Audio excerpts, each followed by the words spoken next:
Tak, bratia a sestry, dobre, takže môžeme začať. Vidím, že celkom dobrom hojnom počte sme, ale ja myslím, že tu sa celkom dobre sedí, nie je tu teplo, v kostole by sme mrzli fajne, takže tu sa môžeme tak ľudne si to vypočuť bez nejakých zbytočného trápenia.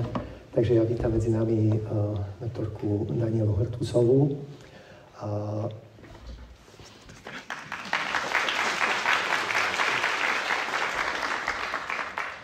Takže už ako ste čítali v tých, keď sme propagovali toto,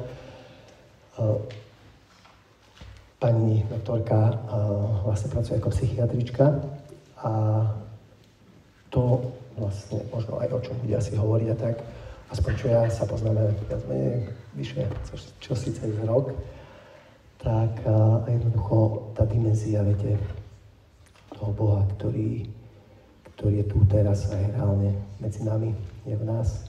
Hej, že mnohokrát ideme za všetkými tými lekármi, ja neviem kade, ale ako keby, neviem, ten Boh bol desi vždy za dverami, že on čaká, kým my čo si riešime a on potom príde a my mu poďakujeme tak. A pritom je to úplne inak, hej, že Boh preniká všetko, je vo všetkom, preniká všetky tie naše úrovne vnútorné. Čiže ja za tento rok som sa veľmi veľa naučil naozaj to spoznanie vzájomne, akože ma veľmi obohatilo a verím, že obohatí aj vás v tejto chvíli, takže prajem vám príjemné počúvanie.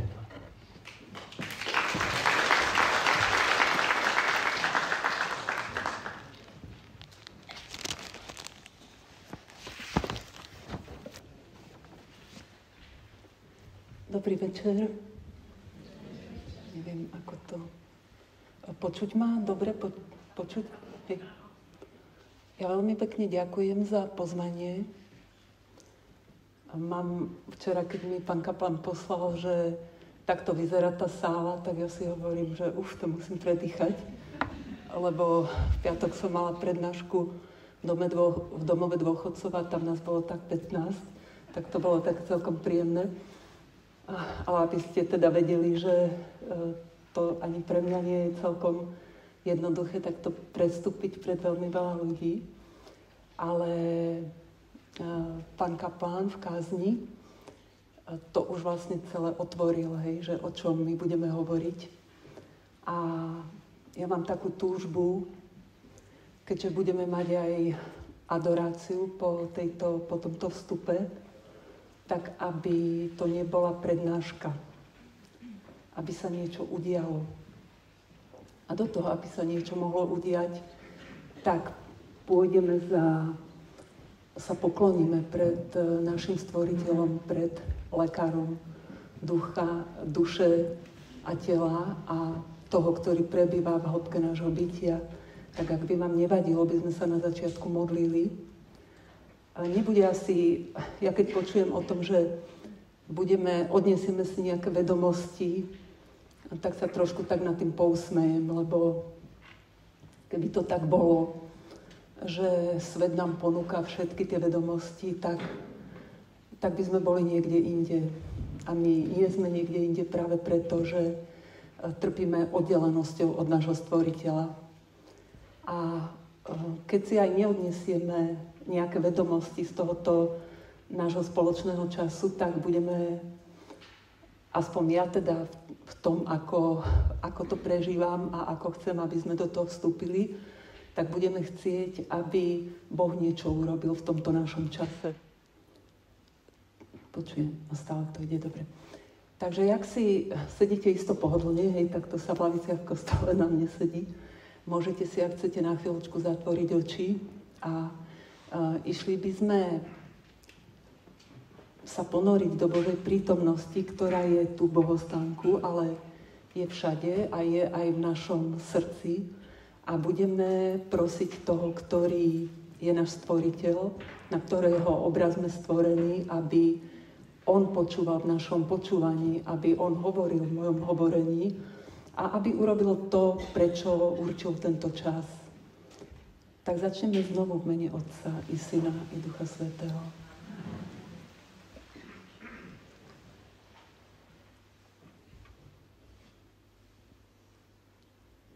My sa ponárame Nebeský Otec, Pane Ježišu, Duchu Svätý, do Tvojej svätej prítomnosti.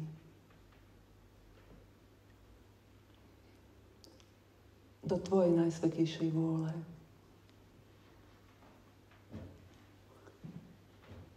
A berieme svoje ja, ten malý kamienok toho, čo je od Teba oddelené a čo často určuje celé naše bytie. A ponárame ho do Teba.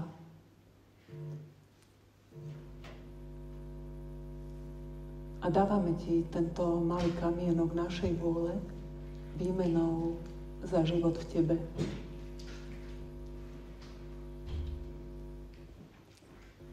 A ponárame a dávame Ti našu myseľ, dávame Ti naše slova, dávame Ti naše skutky.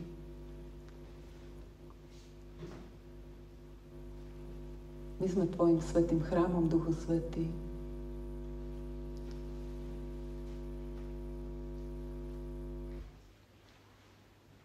A tak Ty buď ten, ktorý počúvaš v našom počúvaní. Ty buď ten, ktorý hovoríš v mojom hovorení. Ty nás chceš vyučovať. A Ty nás chceš dneska, veríme, že uzdravovať. Tak daj, aby sa otvorilo naše vnímanie pre to, čo nám chceš povedať. Aby sme Ti boli podajní. Aby si mohol uskutočniť všetko to, čo chceš. Panna Mária, ďakujeme, že si s nami. Prikryj nás svojím plášťom, svojou ochranou.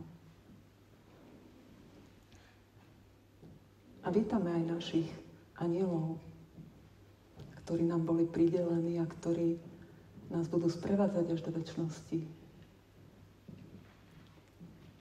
Dávame sa pod príhovor všetkých našich svätých patronov.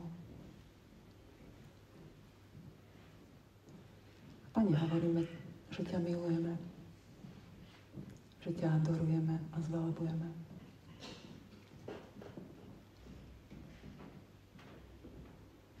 A tak možno len krátko, minútku, pol minútky.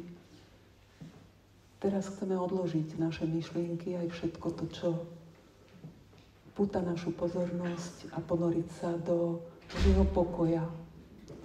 Do pokoja Božieho ducha, ktorý v nás prebýva. A odpočinúť si v tomto pokoji.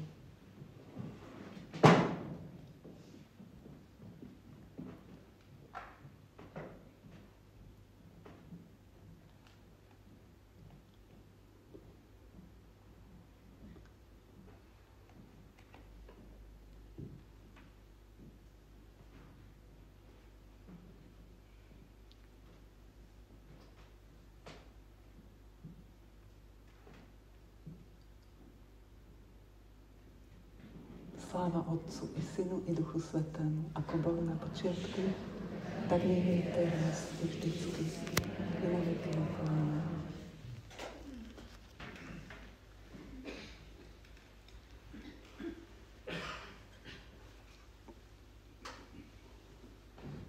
Ja možno začnem tak medicínsky. 80% chorôb, ktorými trpíme, aspoň toto hovorí teda veda, tak sa povie, že sú psychosomatické. A tým sa vždycky myslí to, že začínajú v psychike a potom sa prenášajú do tela. Takže to je nesmierne veľký počet. A medicína si stále vlastne láme hlavu nad tým, že čo je príčina chorôb. Ja sama teda som šla na medicínu z takých dôvodov. Nebolo tam veľmi ani to zo začiatku, že nejako pomáhať ľuďom, ale že kde by sa dalo tak dozvedieť čo najviac. Myslím, že keby som bola chlapec, tak by ma to ťahalo do kňazstva, lebo tam sa mi zdalo, že je to najviac. A nakoniec zistíme v tom všetkom, v tej medicíne, že že my vieme to telo rozšrobovať tak až na veľmi jemné štruktúry, až do génov, ako teraz sa o tom veľa hovorí aj počas pandémie, ale nevieme uchopiť človeka v celistvosti. A keďže je tých 80% chorôb psychosomatických, tak keď som sa dostala na medicínu, tak som rozmýšľala po vyštudovaní, že čomu by som sa tak venovala a začala som ako lekár na internom oddelení, lebo teda tam sa to hmírilo chorobami, hej, a myslela som si, že tam tomu tak celému porozumiem. Ale zdalo sa mi, že aj tak tam veľmi nikoho nevieme vyliečiť, že vieme tak poriešiť vysoký tlak, nejako vieme zmierniť príznaky.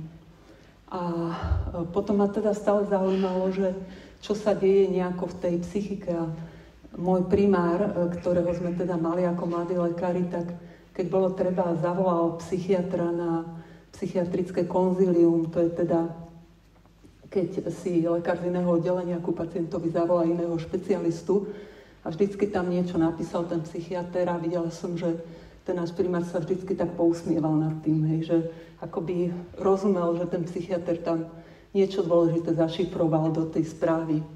No a ja som sa potom teda rozhodla, že prestúpim z toho odboru telesnej medicíny na psychiatriu a tam som si tak sľubovala od toho, že porozumieme tomu nejako hlbšie, čo sa aj stalo, ale znovu sa mi zdalo, že tam veľmi nevieme nikoho vyliečiť. No a taký zlom prišiel pre mňa až práve, keď je to, že Ježiš je lekár tela a duše, tak možno ste tu mnohí, ktorí ste poznali otca Eliasa Velu, maltského kňaza, ktorý chodil robiť semináre o vnútornom uzdravení na Slovensku, zomrel pred časom. Tak keď on začal hovoriť, tak mne to tak začalo všetko nejako sa spájať a zapadať dokopy, že ako teda tá duša a telo súvisia. No a teraz po rokoch tej praxe, kde som mala možnosť sa viacej venovať teda aj modlitbám, vidieť niektoré veci, ktoré ako bežne v psychiatrii možno tiež vidíme, ale ich inak pomenúvame, tak cítim takú veľkú bázeň aj vďačnosť za to, že Boh nám takto odkrýva poznanie o nás. A o tom tele, o tom sme dosť informovaní, hej, že my máme svoje zmysly, takže cítime, cez zmysly počujeme, máme zrak, cítime rôzne pocity v našom tele, ktoré nás informujú o našom tele. Ale o tom, čo sa deje vnútri v našej duši, o tom si myslíme, že vieme, ale vieme len niečo, čo je akoby vrchol ľadovca, hej, že veľmi veľa tých vecí sa deje v našej duši v takých hlbších rovinách, o ktorých vôbec nevieme. No a o tom, že sme chrámom Ducha Svätého a že v nás prebýva Boh, tak o tom skoro vôbec nie sme informovaní, hej, našimi zmyslami. A napriek tomu veríme a napriek tomu sa týmto smerom odvíja to, čo je ľudská duša. Trošku problém na psychiatrii po rokoch som zistila, že je taký, že my chceme ľudskú dušu liečiť. Hej, máme to napísané na každej učebnici, diagnóza duševných porúch, liečba duševných porúch, ale nemáme nikde napísané, že čo to je. Že definícia duše, hej, aby my sme teda vedeli, čo môžeme liečiť. A tuto je práve problém medicíny, aj teda zvlášť psychiatrie, že pokiaľ my nemáme definíciu duše, lebo psychiatria nám povie, máme my rôzne psychické funkcie, ale nepovie nám, čo je to duša. My iba keď človek zomrie, tak zrazu vidíme, že akoby unikne život, hej, že telo je chvíľku také isté, ale ako už to tam nie je. A ľudstvo to veľmi zaujíma, že čo je ľudská duša. A tu nám prichádza na pomoc filozofia, ktorá teda má v názve, že je to láska k múdrosti a tá nám definuje, tá nám pomáha definovať, čo je duša. Ale v dnešnej dobe potrebujeme vedieť, že máme také dva základné prúdy filozofie, ktorý nám pomáha pochopiť, čo je ľudská duša. A ten jeden je teda ten, ktorý my sme taký obdarovaní, že o ňom vieme, že je to tá židokresťanská tradícia, kde nám Boh definuje, čo je to duša. A on nám to definuje tak, že ide úplne na začiatok Biblie, kde hovorí, ako stvoril človeka. A že stvoril všetko svojím slovom, hej, že Boh povedal, buďte rastliny a to jeho slovo sa zmaterializuje a sú rastliny a tak ďalej. Už nehovoríme, že či to v tej mikroevolúcii mohlo trvať dlhší čas, ale že jeho slovo má tú kreatívnu moc a tak to tvoril. Ale keď stvoril človeka, tak ho, ako máme v Biblii, tak ho stvoril akoby z ničoho, lebo Boh rád robí z ničoho veľké veci. Hej. Rád sa dá do malej hostie a je tam telo a krv, duša, božstvo nášho Boha. A takto nás urobil vlastne zo zeme, ale nepovedal buď človek, urobil ho svojimi vlastnými rukami a vdýchol do neho dých života. A tento dých života vlastne spôsobuje, že my nesieme Božiu prítomnosť. Že keby tento dých života v nás nebol, tak my nemáme existenciu. Ja sa teraz v poslednej dobe zaujímam o mystiku, ktorá sa volá Dar žitia v Božej vôli a poviem vám meno tej mystičky, cez ktorú to Pán Ježiš zjavuje svetu, volá sa Luisa Picaretta. Je to jedna talianská mystička a jej Pán zjavil veľmi veľa takých v tých stavoch, kde 60 rokov žila iba z Eucharistie, veľa takých detailov, ktoré tak nám dokresľujú to, čo teda poznáme v Biblii. A hovoril jej v jednom tom ich mystickom stretnutí, že Boh, keď stvoril človeka, tak prežíval extázu lásky. A že ako ho tvoril, tak stále viacej bol nadšený tým, čo tvoril. A počas toho tvorenia nás, takže nemohol vydržať, takže sa zaviazal nesmrteľnou láskou k človeku. A hovoril tej Luize, že iba spomienka na to, ako sme stvorili človeka, sme ako Najsvätejšia Trojica, nás uvádza do extázy lásky. Takže my máme kadejaké predstavy o extáze lásky, hej, väčšinou nás to k tomu veľmi priťahuje. A toto je niečo, čo prežíva Boh voči nám.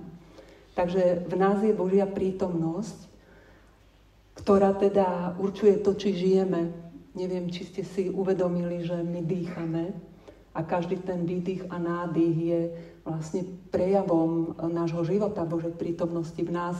A niekde som tak krásne počula, že vlastne v židovstve, kde Boh sa volá Jahve, takže celý náš nádych a výdych od toho, keď sa dieťa prvý raz narodí a nadýchne, až potom, kým vydýchneme, je hovorenie Božieho mena. Je toto, že my nádychom a výdychom neustále sme si toho nie vedomí, ale je v nás Božia prítomnosť. A toto je teda, čo definuje ľudskú dušu. Druhý ten smer trošku filozofický, v ktorom ale my žijeme oveľa viacej naplno, aj keď sme kresťania, je smer humanistickej filozofie. Takto sa to volá, zdá sa, že je to niečo veľmi ľudské, ale práve je to ten problém, že ten nedefinuje Boha ako tvorcu života. A podľa tejto filozofie, v ktorej nás vyučujú aj na medicíne, aj teda teraz na všetkých tých humanitných vedách, tak človek je iba psychika a telo. Ale nemá nejakú vyššiu referenčnú hodnotu, ktorá by ho jednak stvorila a ktorá by určovala nejaké normy. Preto máme dneska aj tak veľa problémov, že keď máme zadefinovať, či máme 2 pohlavia alebo 8, tak dneska sa na tom máme spory ohľadom toho, alebo či život vzniká spojením 2 buniek, alebo v nejakom ďalšom týždni. Takže my patríme medzi tých šťastných, ktorí začíname tušiť, že v nás je Božia prítomnosť a toto určuje celé naše bytie. Problém ale nás ako ľudí je v tom, že niekde na začiatku pri tom našom Adamovi došlo k oddeleniu človeka od Boha z tej jednoty, pre ktorú sme boli stvorení. Lebo Adam predtým, ako bol dedičný hriech, tak nepotreboval sa modliť. To bolo také veľmi pre mňa zaujímavé, že Adam sa nemodlil. Lebo on mal takú komunikáciu s Bohom v tej jednote, že nepotreboval k tomu ako ešte nejakú extra modlitbu, lebo to bol jeho život. A my sme pre takú úplnú jednotu s Bohom boli stvorení. A práve tou oddelenosťou došlo k tomu, že sme sa dostali do času, začalo starnúť naše telo, a začali choroby a tak ďalej a tak ďalej. No ja to trošku tak možno zjednoduším do toho, že čo teda je naša duša. Hej? Naša duša je Bohom vdýchnutý život, ktorý ale trpí oddelenosťou od Boha. Hlavne vo vôli, ale je to aj v mysli, je to aj v pamäti a v našich základných funkciách. A tuto máme potom, že Ježiš je lekár tela a duše. My dneska trpíme 80% psychosomatickými chorobami, zvyšné percentá, tých 20, to môžu byť také ako zlomené nohy a podobne, hej, že ktoré teda nemusí byť príčina priamo ako v našej mysli. A tak nás veľmi zaujíma, že ako to nejako celé súvisí. Dneska vieme, veľmi často sa hovorí o strese, hej, že predtým, ako prišla pandémia, tak my už vieme roky, že sme vystresovaní. A že asi tie psychosomatické choroby spôsobuje to, čo nazývame stresom. A stres je vlastne to, čo každý z nás prežívame ako ohrozujúce. Každý to má niekde inde, hej, ale keby sme sa tak pozreli na seba, že čoho sa bojíme, čo vnímame ako ohrozujúce, tak to je stres, to je to, čo sa nám točí v myšlienkach a čo potom spúšťa kaskadu reakcií v našom tele, vlastne tie myšlienky. Telo je len akoby hmotný nosič pre tie naše duševné funkcie. A takto, keď prídeme my k doktorovi, napríklad ku gastroenterologovi, bolí ma žalúdok, tak on sa pozrie hadicou do žalúdka, ale neopýta sa, prosím vás, kto vám leží v žalúdku, hej, že ako by sme chceli vedieť, že teda nad čím sa trápim, čo sú tie moje starosti, ktoré idú v myšlienkach a spúšťajú v tom zažívacom trakte tú zvýšenú kyselinu a tá urobí vred, kebyže to chceme veľmi, veľmi zjednodušiť. Takže keď sa dostaneme k tomu, čo je stres, tak stres je to, čo vnímame ako ohrozenie. A to ohrozenie môže byť v 3 základných rovinách. V tom, že ako vnímame seba samých, ako sa pozeráme na seba, ako vnímame druhých ľudí, veľmi často, čo si my myslíme, že si myslia druhí, hej? Lebo my máme tendenciu byť presvedčení o tom, že vieme, čo sa deje v hlave druhého človeka. Takže reagujeme na to, čo si myslíme, že si ten druhý myslí. A potom tá 3. rovina je to, čo nás vzťahuje k Bohu. Hej, že čo si myslíme o Bohu. A tu by sme boli veľmi prekvapení, že aj v tejto rovine naša myseľ nás neinformuje správne. Naša myseľ nás informuje na základe našich životných skúseností, udalostí. A ako sme počuli, nie sú ľudia, ktorí by mali ľahký život, alebo ktorí by neprešli trápením. Je teraz taký jeden veľmi mediálne známy profesor psychológie, volá sa Jordan Peterson, je z Kanady a obrátil sa pred asi 8 rokmi teda k Bohu, ale je famózny psychológ.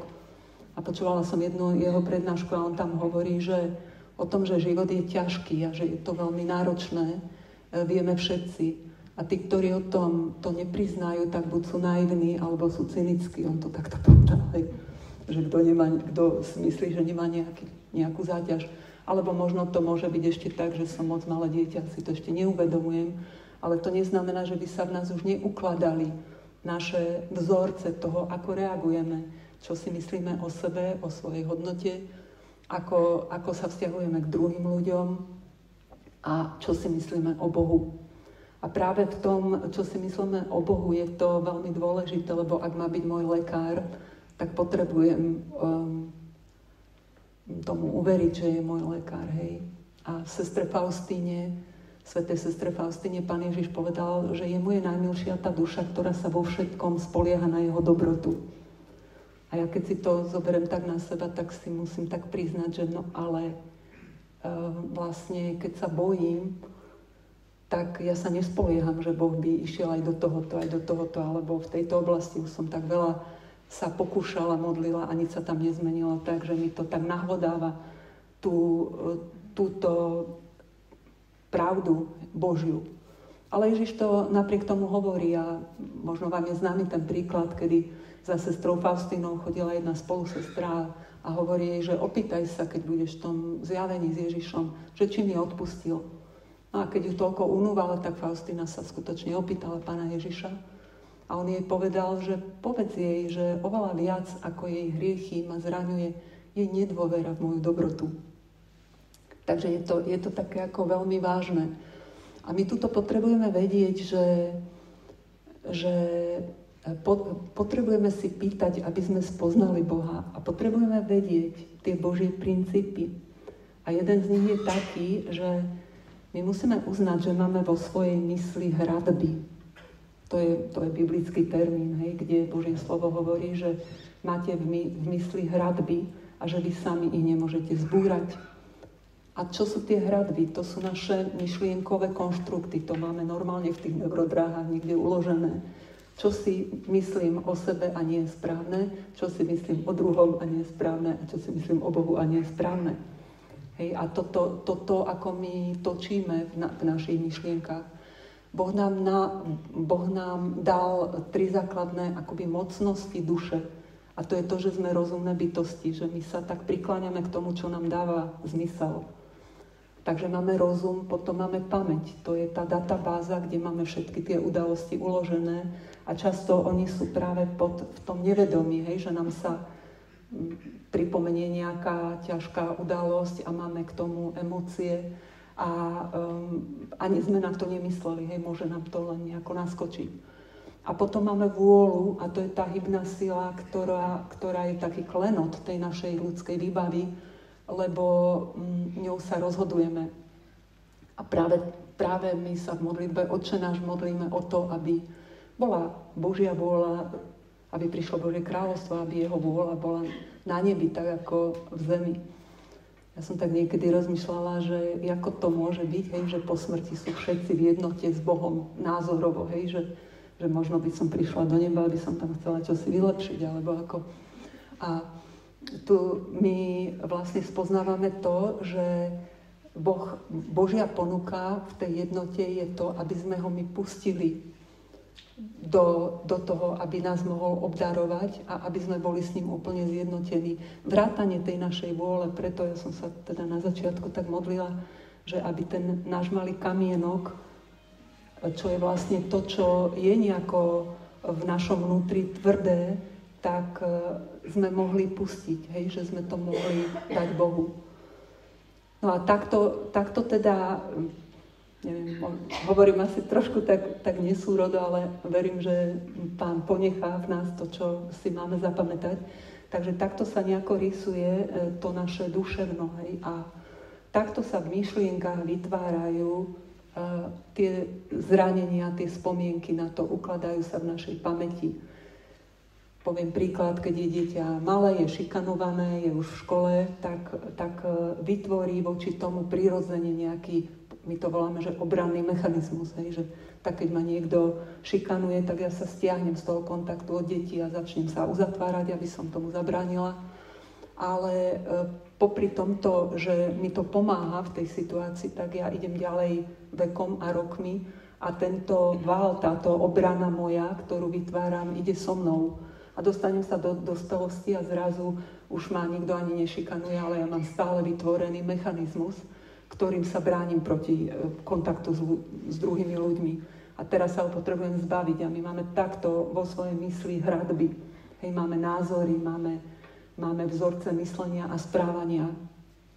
A toto cirkuluje v našich myšlienkach. Keby sme videli nejaký teraz ten moderný vedecký sken mozgu, tak by sme videli, že to tam proste sa hmíri, že to ide ako signály, ako máme tu mobil, žiaden signál nevidíme, ale nás to spojí s druhým koncom sveta. A toto na úrovni teda ľudského hmotného tela takto prebieha. Takže nie je, naše duševné pochody nie sú oddelené od telesných pochodov, oni sú s nimi absolútne v integrite a v jednote. A keď si to povieme tak jednoducho, že ja myslím na niečo dobré, hej, alebo mám zdravú myšlienku, ona mi beží tam v tých mojich neurodráhach a spúšťa kaskádu reakcií. A tie reakcie budú dobré, pretože tá myšlienka je dobrá.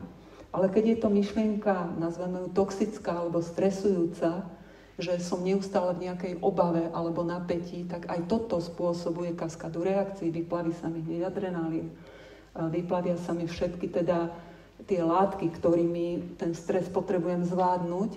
A keď ten stres trvá dlho, To znamená, keď som neustále v úzkostiach, obavách, strachu, negativite, šomrane a následne hriechoch, tak sa stane vlastne v mojom tele to, že tie stresové látky začnú spôsobovať choroby.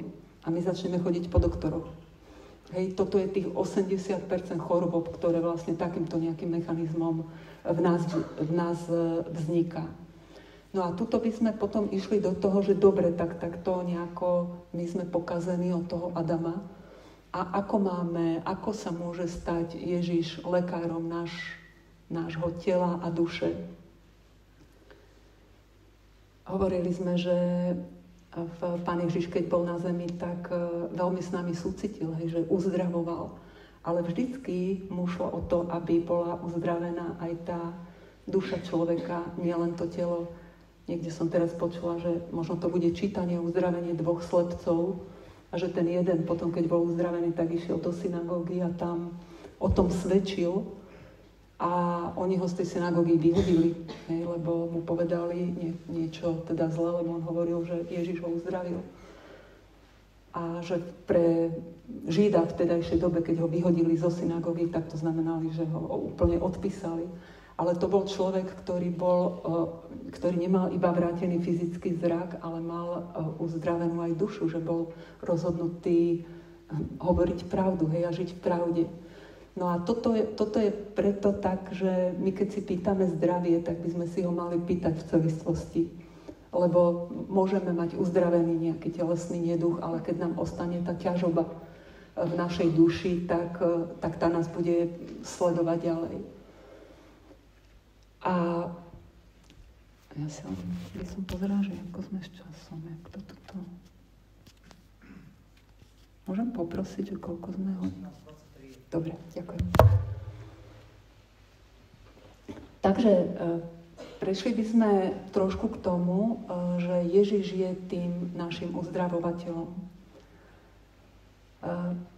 Ja som až donedávna to tak vnímala, aj keď teda sme sa venovali modlitbám za uzdravenie, že to sme my, ktorí máme dať tú silu do toho, tú energiu, keď sa teda modlíme za druhého, za to uzdravenie. A že my máme nejako vlastne Boha svojou intenzitou, svojej modlitby dotlačiť k tomu, aby nás uzdravil, alebo urobil to, čo nejako chceme. No a toto tak nefunguje. Hej, že toto zasa tak nefunguje. Prečo? Lebo Boh sa nezaviazal voči človeku tým, že bude plniť jeho priania a bude mať z neho otroka, ale zaviazal sa nesmrteľnou láskou. Takže on túži potom, aby on v nás mohol urobiť uzdravenie. Ale ako sme počuli príkazni, on túži potom, aby my sme potom mali túžbu. A aby on mohol odpovedať na túto našu túžbu.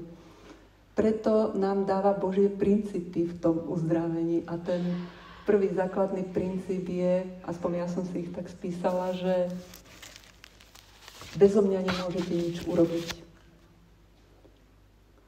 A keď nič urobiť, tak ani toto. Že Boh je tak hlboko v nás prítomný, že nemôžeme urobiť bez Neho nič. A potom hovorí, že Božie slovo, že vo mne žijete, hýbete sa a ste. A toto si tiež tak akože nevieme uvedomiť, možno keď príjmeme Pána Ježiša v Eucharistii, neviem ako vy, ale ja som si raz povedala, že tak ja si to idem odsledovať. Že keď ja zjem Boha, tak čo si sa musí so mnou stať. Hej? Že nemôžem len tak, ako som prišla, taká odísť.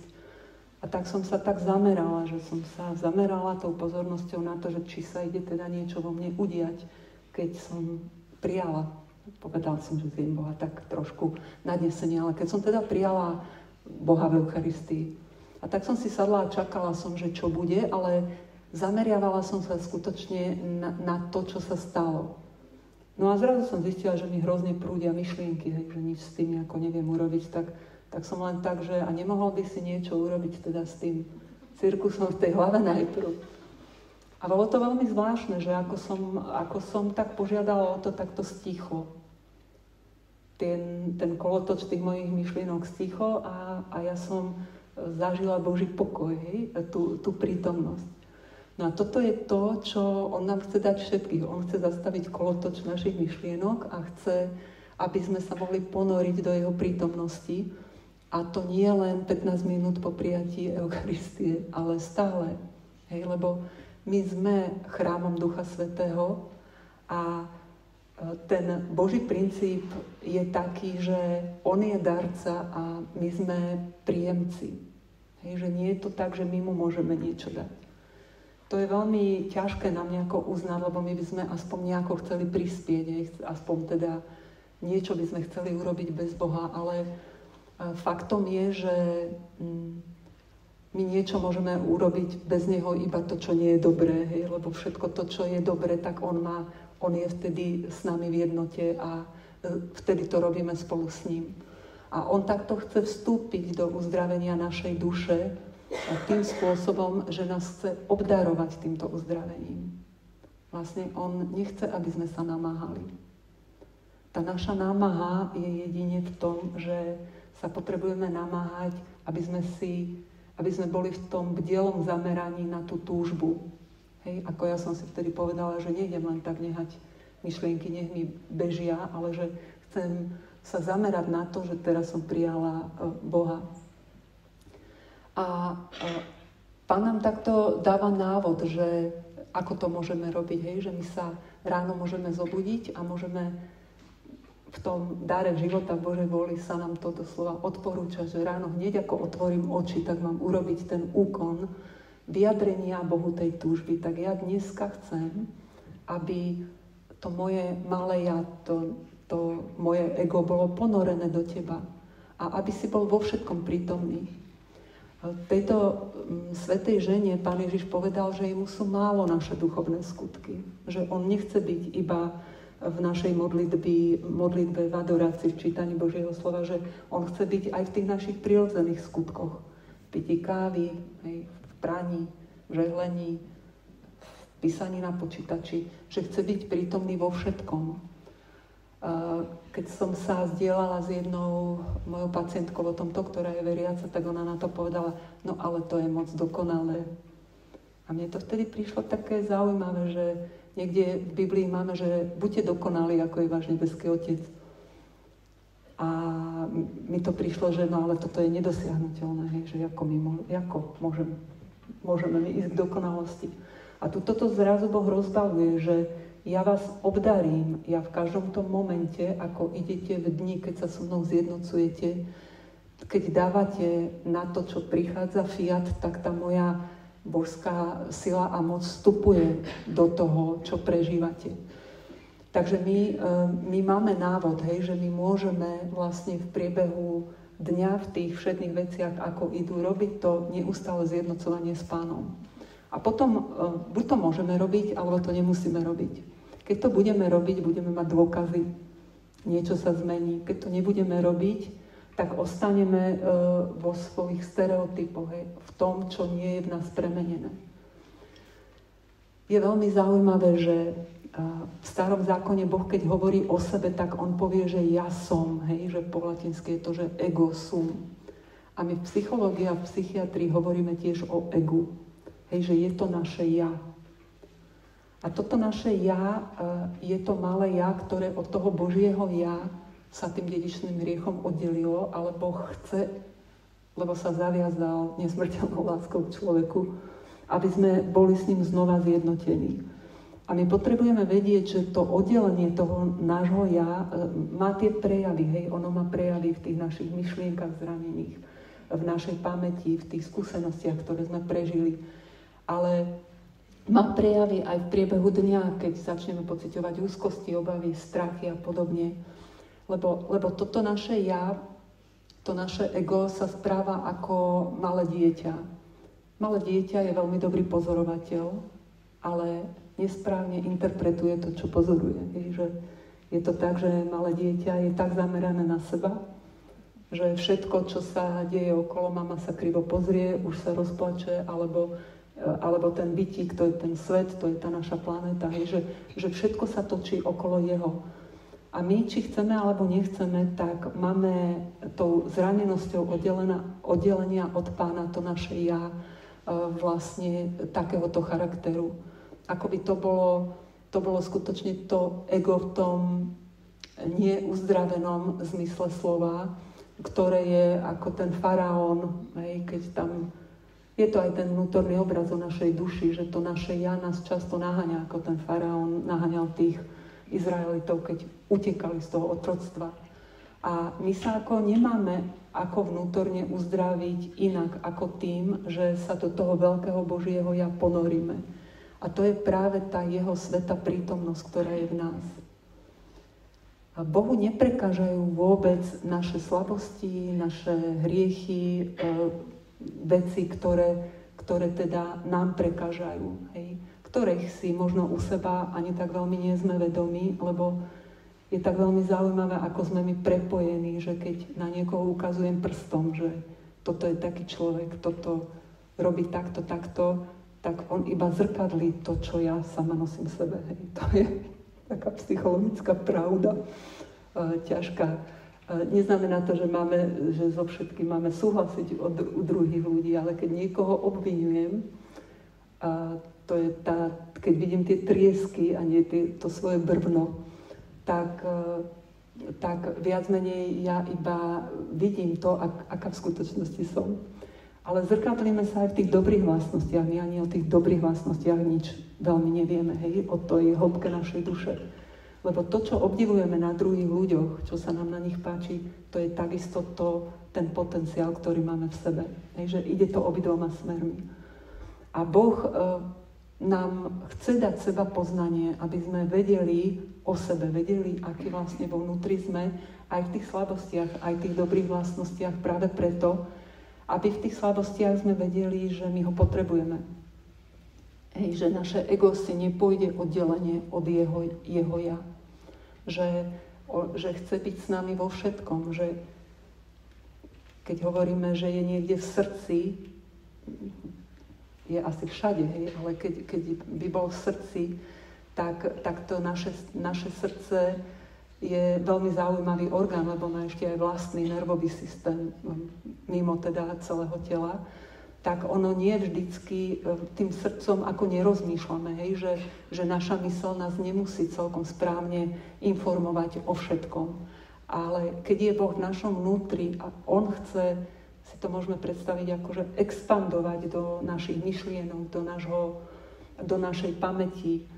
Keď budeme mať adoráciu, by sme mohli týmto spôsobom dneska sa aj modliť, že by sme urobili taký ten úkon toho risku, že dobre, tak, jak vo mne prebývaš, ja sa chcem opýtať, koľko tak veríme v to, že prebýva v našom vnútri Boh? Aspoň tak, keď naznačíte. Dobre, tak akože asi všetci, ale my to potrebujeme teraz konfrontovať, že či je to skutočne tak. Keď budeme aj pred adoráciou, tak Pán je nie len teda sviatostne v adorácii, ale je aj v nás prítomný.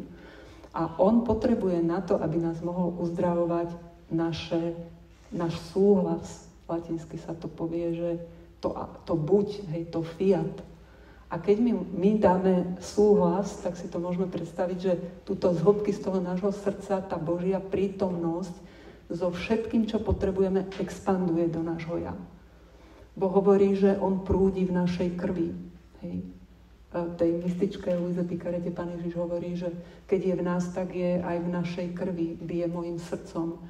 Mňa ako lekára zaujíma, že čo je to, keď je v krvi, lebo tam sa deje veľmi veľa procesov. Ak sme tu chorí, alebo máme problém, tak my túžbou si môžeme povedať našej predstavivosti, ktorá je to premietacie plátno našej mysle, že dobre, tak ty si v mojej krvi prúdiš, v mojej krvi obmývaš moju myseľ.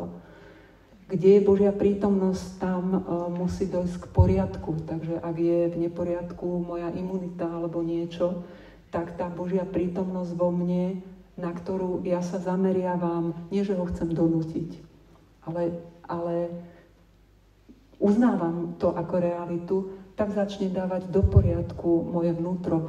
Určite začne dávať do poriadku našu dušu.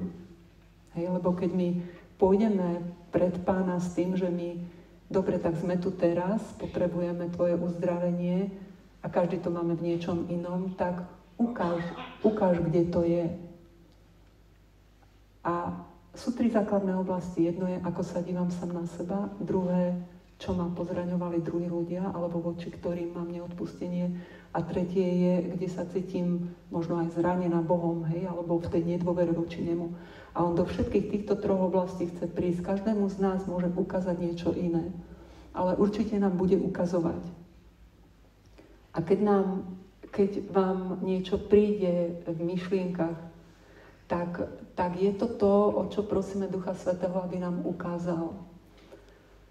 Keď sa to súčasťou toho procesu uzdravenia je to odpustenie. Hej? Že, čo to znamená? To znamená, že to pustím.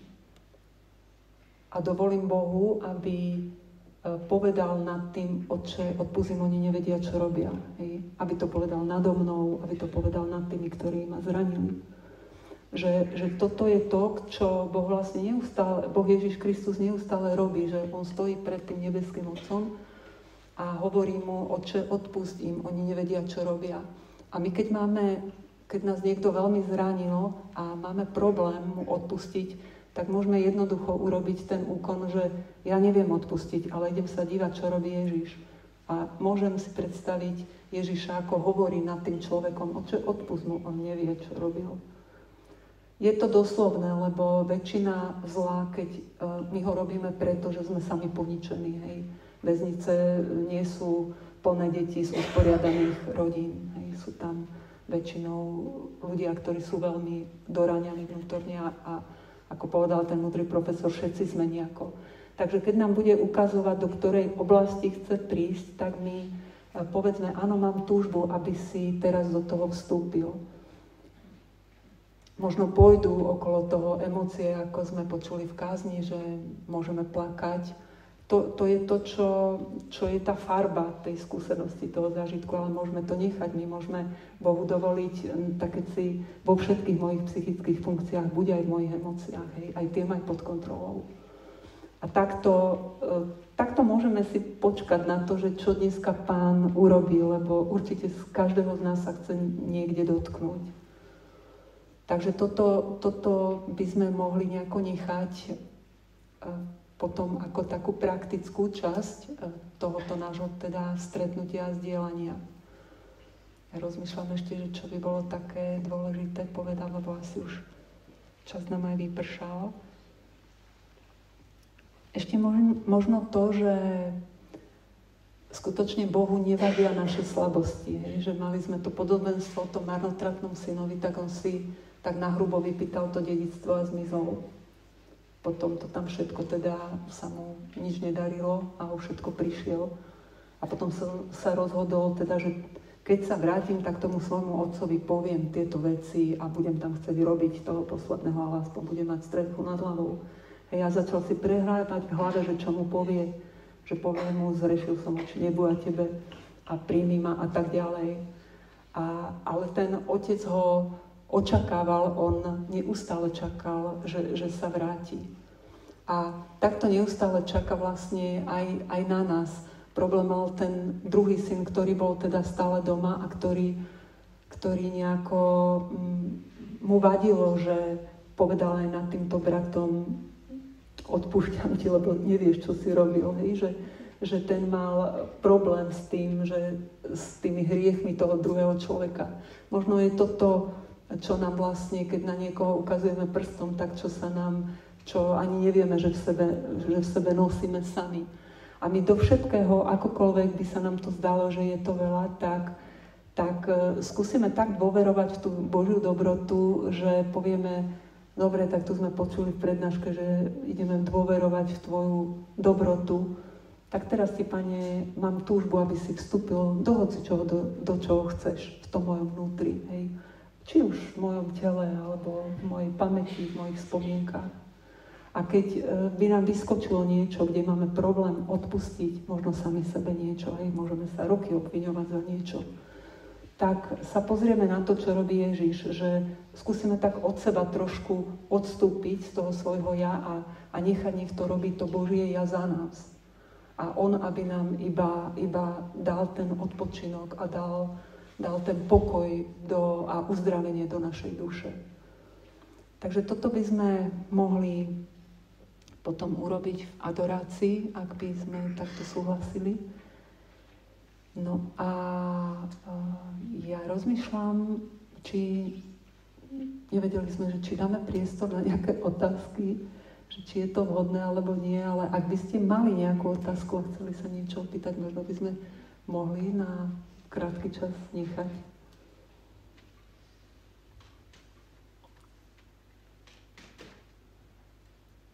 By som sa mohol opýtal, že čo ak je taká oblasť, v ktorej sa človek nechce vrátiť, že to má tak zabarikádované, že to bolo tak ťažké v minulosti pre neho, že to chcel úplne vytiesniť akoby zo svojho života, zo svojej minulosti a teraz nechce to nejakým spôsobom prísť znova k tomu, lebo vie, že znova príde tá bolesť akoby z tej situácie. V tomto potrebujeme vedieť to, že keď pýtame Ducha Svätého, aby sa on dotkol toho, čoho sa chce, tak on nás nezobere hneď tam, kde by sme to nezniesli. Hej? Že máme tie obrazy o tom, ako teda ten dobrý pastier ide za tou ovečkou a ona je tam niekde v tom trni, tak on ju stade nevytrhne, on pomaličky začne tie trníky dávať preč a až keď on sa možno sám dobije tými trňmi a až potom ju vytiahne. Takže keď my máme obavu z toho pozrieť sa na nejakú udalosť, lebo bola veľmi ťažká, tak môžeme začať s tým, že zober mi tú obavu. Že dotkni sa najprv toho môjho strachu, ktorý ma nechce pustiť. A budeme si pýtať to, aby Duch Svätý odkrýval to, čo treba a kedy to treba. Lebo máme takú skúsenosť, aspoň teda z tej práce v psychoterapii, kde sa robí s traumami, ale to je teda tam, kde sa robí bez Boha, len na tej psychickej úrovni, tak niekedy sa aj 2 roky robí len prípravná fáza na to, aby sa mohlo ísť do nejakej hlbokej rany. Hej?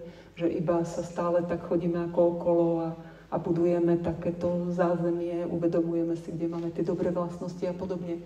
Takže Boh je oveľa rýchlejší v tom a môže urobiť veci veľmi rýchlo, ale keď pýtame Ducha Svätého, tak on nás neuvedie do niečoho, čo by sme nezniesli. Hej? A keď máme strach ísť do tej oblasti, tak my nemusíme ísť do tej oblasti, my si môžeme len pýtať oslobodenie od strachu. A nevieme, čo Boh urobí, hej, akým spôsobom on do toho nejako bude vstupovať. Jasné, že my tu hovoríme teraz o situácii, kedy nemáme v tom nejaké doprevádzanie druhým človekom. Toto mi je tak ľúto povedať, ale nakoľko sme tak strašne všetci dobití, my nemáme toľko psychologov, ktorí by nám to poriešili. To tak poviem, ako to v praxi je, hej, že my vieme, že by sme radi ľudí niekde poslali, ale viac menej ani veľmi nemáme kde. A ako psychiatri my sa skôr už pomocou liekov dotýkame toho, keď sú príznaky, ktoré sú veľmi ťažké, ako môže byť nespavosť, úzkosti, depresia, tak to už sú len príznaky toho, hej, že tam dáme lieky, lebo je nerovnováha v tej chémii nášho tela a tie lieky nám pomôžu a potom máme úľavu trošku od tých príznakov, ale to neznamená, že sa nám poriešia tie základné spúšťače, prečo to v nás nejako vzniklo. Takže keď my vieme nejaké princípy a ten princíp je, ktorý by sme si potrebovali zafixovať, že ono to odo mňa až tak veľmi nezáleží, ale záleží to od toho, či verím Bohu, hej, ako sme počuli, že či mám dôveru v Božiu dobrotu a či moja myseľ nechce kontrolovať to, čo sa stane. Ja poviem ešte takú svoju skúsenosť, že ako sa učíme žiť v tej Božej prítomnosti, v tom neustálom ponáraní sa do jeho prítomnosti, tak my hovoríme do jeho vôle. Tak som si povedala, tak idem to skúšať a skúšam to vždycky teda od rána. Potom koľkokrát si spomeniem, ale raz som tak vedome si povedala, no teraz sa nejdem ponárať do Božej vôle, lebo ja viem, čo mám urobiť. A som si uvedomila na tom tú drzosť svoju, že to také až absurdne drzé voči Bohu, ale uvedomila som si aj, čo je za tým, že ja som sa bála ponoriť do Božej prítomnosti, lebo som si myslela, že Boh by ma chcel namočiť do niečoho, čo mi bude veľmi nepríjemné. Tak som si povedala, nie, ja to radšej urobím tak, ako som zvyknutá, že to je pre mňa také bezpečnejšie. A až postupne prichádzam na to, že to takto nie je, to mám len hradbu v mysli. Ja mám iba predstavu o Bohu, ako by on reagoval. Že to neznamená, že on bude takto reagovať. Keď by som naopak sa otvorila pre tú jeho prítomnosť, tak viete, čo sa vtedy stane? Vtedy sa stane to, že všetky Božie atribúty, jeho múdrosť, jeho rozlišovanie, jeho uzdravovanie, jeho pokoj, všetko to začne v nás pôsobiť, keď to my urobíme. A my sa napriek tomu bojíme rozbaliť si ten darček, hej, a ideme radšej ako sami v sebe. Lebo toto sa skutočne začne diať, že Panna Mária povedala to fiat a dala ten súhlas, aby Boh mohol pôsobiť a mohol sa Boh vteliť do jej života. Takže hráme o to, či veríme v Božiu dobrotu, alebo či veríme tomu, o čom nás informujú naše myšlienky. A naše myšlienky, pokiaľ majú hradby, tak to sú tie pevnosti, ktoré máme na základe svojej zranenosti vytvorené. A Božie slovo hovorí, že iba Boží duch má moc búrať hradby v našej mysli. To znamená, že ja nemám túto moc. Hej, ale on má. A to Božie pôsobenie v nás, to je ešte zaujímavé a mali by sme si to uvedomiť, že ako sme hovorili, že my sme tak informovaní cez naše zmysly, čo vidím, čo počujem, čo cítim, ako to má chuť. Ale veľmi málo viem o tom, čo sa deje v mojej duši.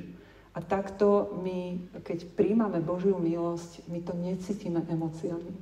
Nás neinformujú naše zmysly o tom, že Boh nás pôsobí. Ako nás neinformuje nejaká emočný stav o tom, že ideme na sviato zmierenia a máme teda garantované, že sme v milosti posvedzujúcej, ale nejako veľmi necítime vždy nejakú extra rozdiel. A napriek tomu veríme, alebo keď by boli dve hostie, tak jedna premenená, druhá nepremenená, ja svojou chuťou možno ani nerozlíšim, že ktorá je ktorá. Ale kňaz, keď povie tie slova, keď ich povie kňaz, tak sa hostia premení. Keď ich poviem ja, tak sa hostia nepremení. Že my veríme v nadprirodzenú Božiu moc. A takto potrebujeme vedieť, že nemôžeme veriť všetkému tomu, čo sa nám odohráva v našich myšlienkach, ale potrebujeme do našich myšlienkach púšťať Božieho ducha, ktorý v nás prebýva. Hej. Hovorili sme o dýchaní, že on v nás prebýva, iba my ho tam držíme vo väzení. A keď mu len trošku dovolíme, tak on okamžite expanduje, ide do našich myšlienok, ide do pamäti. Ako sa to deje, to zistíme pomaličky, keď to budeme robiť. Lebo Boh nás nevystraší, hej, že bude to robiť veľmi, veľmi jemne, veľmi nežne tú operáciu tých našich zranení.